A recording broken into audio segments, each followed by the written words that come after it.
Assalamualaikum warahmatullahi wabarakatuh.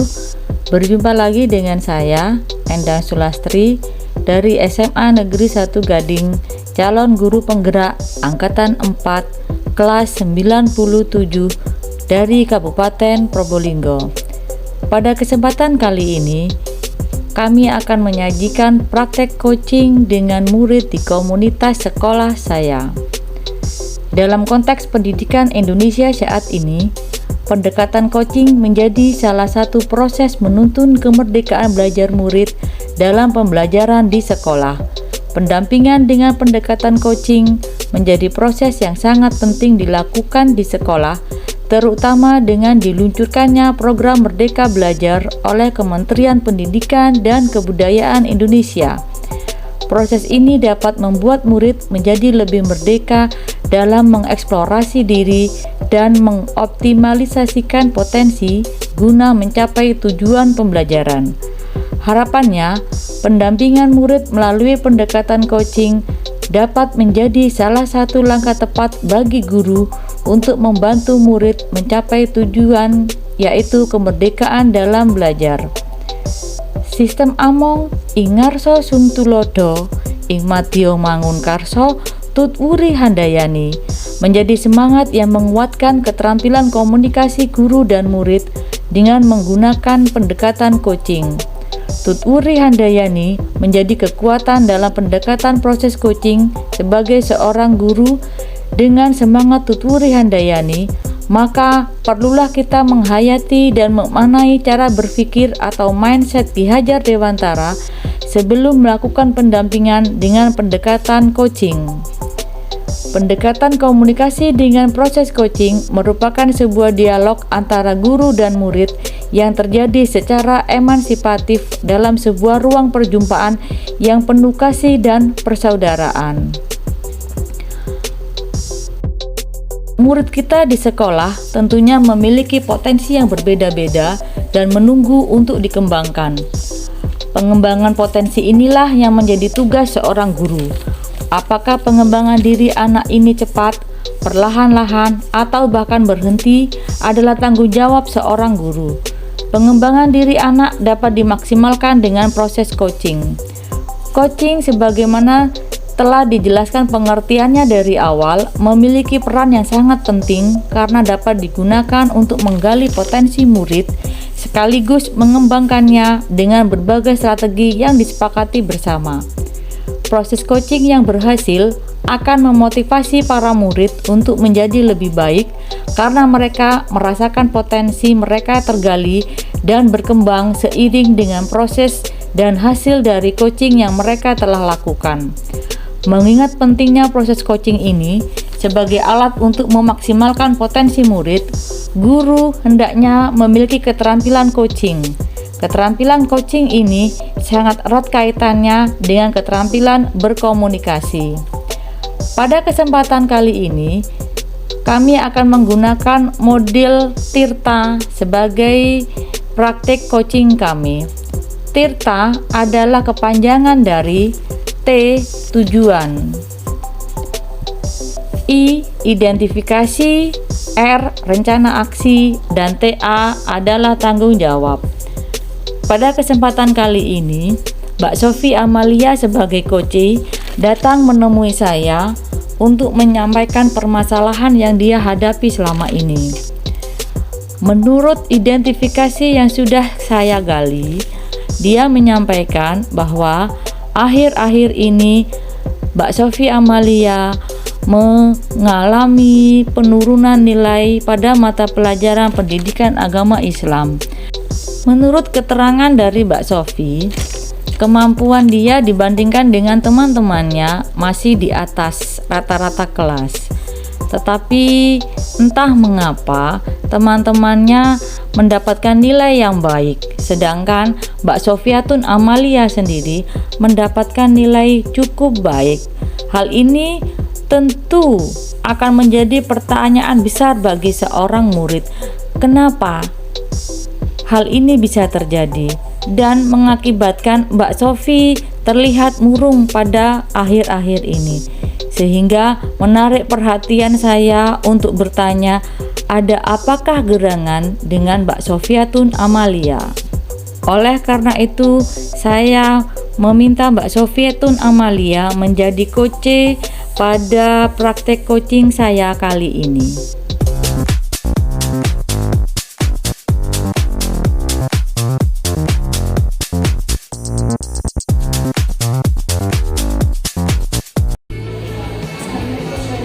Waalaikumsalam Mbak Sofi. Ini dia Mbak Sofiatun Amalia. Dari kelas berapa Mbak? 11 Oh, 11 Apa yang bisa saya bantu? Boleh.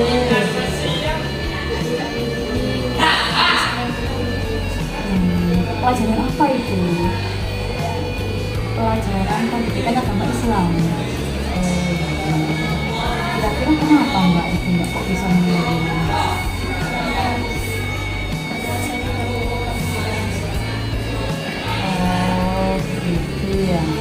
Sekarang begini, Mbak Sofi ini selama pelajaran pendidikan agama Islam apa saja yang sudah dilakukan di kelas? Merangkum, terus mengerjakan tugas, apalagi mencatat yang diterangkan. Oke. Dengan teman-teman yang lain bagaimana kira-kira? Oh begitu. Apa salah ya Kak Cici ya pendidikan? Sekarang begini aja Mbak. Coba Mbak Sofi renungkan. Kira-kira potensi yang dimiliki Mbak Sofi itu apa? Kira-kira apa potensinya Mbak yang dimiliki Mbak Sofi itu? Rajin, terus rajin mengerjakan tugas, apalagi mengerjakan soal, setiap ada soal menjawab, apalagi itu ya. Sekarang begini, dari apa yang sudah disampaikan oleh Mbak Sofi tadi, Mbak Sofi kan senang rangkum ya, ya. Kira-kira dari apa yang sudah disampaikan untuk kedepannya apa yang akan Mbak Sofi lakukan? Mencari literasi dari kakak kelas, apalagi dari teman sekelas, dari internet, bagus itu. Terus apa lagi? Membuat rangkuman, ya, apalagi? Oh, boleh. Diberikan ke sana. Selama ini dengan teman-teman Mbak Sofi bagaimana? Komunikasinya, hubungannya gitu dengan teman-teman. Baik, tidak pernah ada masalah dengan bapak ibu guru yang lain. Tidak ada juga. Cuma karena akhir-akhir ini merasa nilainya turun gitu ya. Tidak pernah berkomunikasi dengan gurunya. Kok belum pernah? Tidak pernah. Tetap.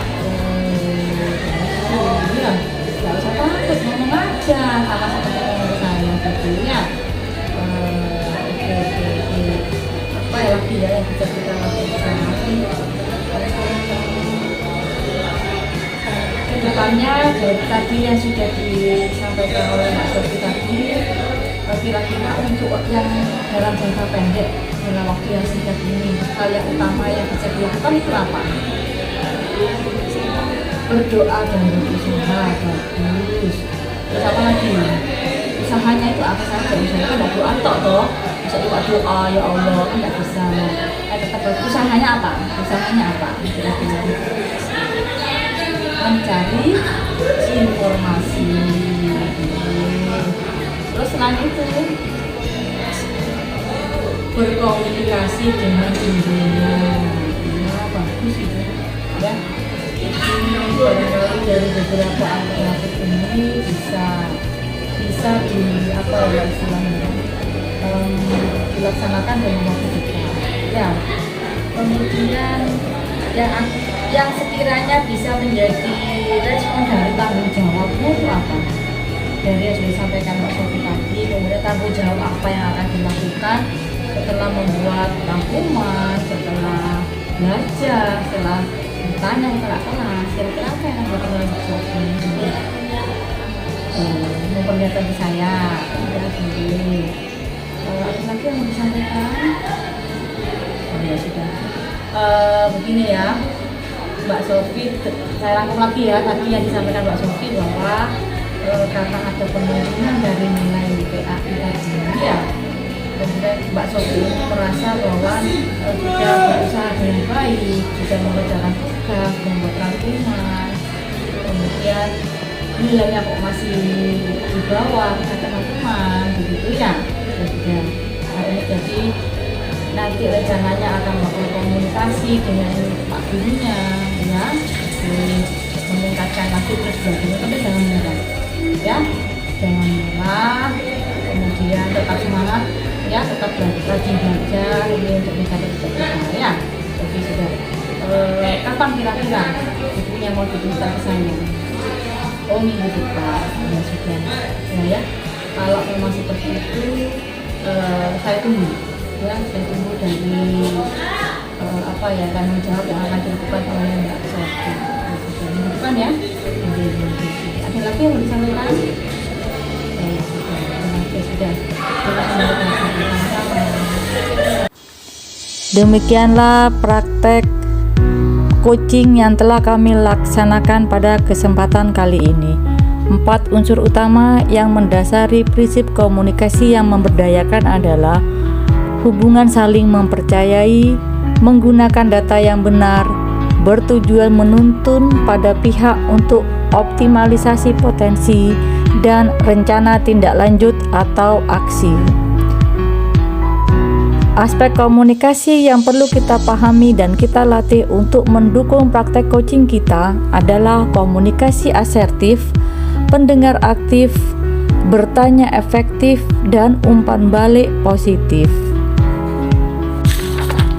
Bapak Ibu yang kami hormati, mengingat pentingnya proses coaching ini, yakni sebagai alat untuk memaksimalkan potensi murid, maka guru hendaknya memiliki keterampilan coaching yang sangat erat kaitannya dengan keterampilan berkomunikasi, terutama pada saat pembelajaran di sekolah.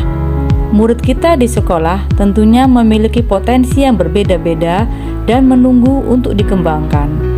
Pengembangan potensi inilah yang menjadi tugas utama seorang guru. Apakah pengembangan diri anak ini cepat, perlahan-lahan, atau bahkan berhenti adalah tanggung jawab seorang guru. Pengembangan diri anak dapat dimaksimalkan dengan proses coaching. Proses coaching akan berhasil jika mampu memotivasi murid untuk menjadi lebih baik karena mereka merasakan potensi mereka tergali dan berkembang seiring dengan proses dan hasil dari coaching yang telah mereka lakukan. Sebenarnya ada banyak hal yang perlu kita gali dari murid-murid kita di sekolah. Mereka memiliki beragam potensi dan juga permasalahan yang berbeda-beda. Hal inilah yang menjadi salah satu tantangan terbesar bagi kita seorang guru dalam menggali potensi anak-anak dan memaksimalkan potensi yang mereka miliki agar pembelajaran seperti yang disampaikan oleh Ki Hajar Dewantara, yakni pembelajaran yang berpusat pada murid dan sesuai dengan kebutuhan murid dapat tercapai. Dan hal ini tentunya akan menjadi hal yang perlu dikembangkan oleh Bapak dan Ibu guru. Karena coaching adalah salah satu kompetensi pemimpin di abad 21 yang perlu untuk terus dikembangkan. Dan lewat keterampilan berkomunikasi yang terus diasah, kita dapat memberdayakan potensi murid kita sehingga baik mereka maupun diri kita sendiri dapat optimal dalam belajar dan berkarya. Oleh karena itu, aspek komunikasi yang perlu kita pahami dan kita latih untuk mendukung praktek coaching kita antara lain adalah komunikasi asertif, pendengar aktif, bertanya efektif, dan umpan balik yang positif. Demikian praktek proses coaching bersama komunitas di sekolah saya yang telah saya lakukan bersama Mbak Sofiatun Amalia.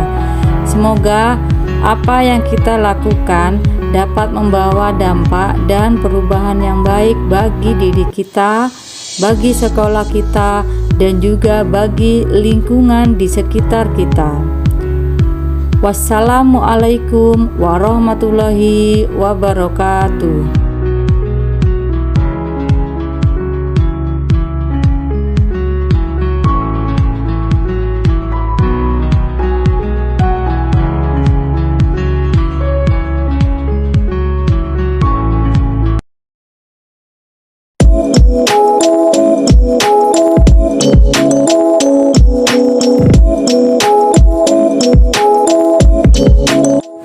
Assalamualaikum warahmatullahi wabarakatuh. Perkenalkan, nama saya Sofiatun Amalia dari kelas 11 IPA 2. Di sini saya akan melakukan proses praktek coaching dengan model theta. Di sini saya memiliki masalah dengan mapel pendidikan agama Islam. Akhir-akhir ini nilai saya menurun, sedangkan teman-teman di bawah saya nilainya sangat baik. Saya memiliki unek ini sudah lama dan saya ingin menceritakannya dengan orang yang saya percayai, yakni Bu Endang Sulastri. Syukur alhamdulillah, dengan proses coaching dengan model theta ini saya dapat menyelesaikan masalah saya dan saya sangat merasa lega. Kemudian di kedepannya saya akan belajar dengan giat lagi, mencari literasi di Google, teman sekelas dan kakak kelas. Dan semoga dengan proses coaching theta ini saya dapat bermanfaat bagi saya sendiri, guru, sekolah, dan lingkungan saya. Terima kasih Bu Endang Sulastri. Dengan proses coaching theta ini saya merasa lebih baik. Saya akan melakukan proses literasi dari internet, kakak kelas, dan teman-teman. Lalu saya akan merangkum apa yang saya dapatkan. Setelah itu saya akan menunjukkannya kepada Bu Endang. Assalamualaikum warahmatullahi wabarakatuh.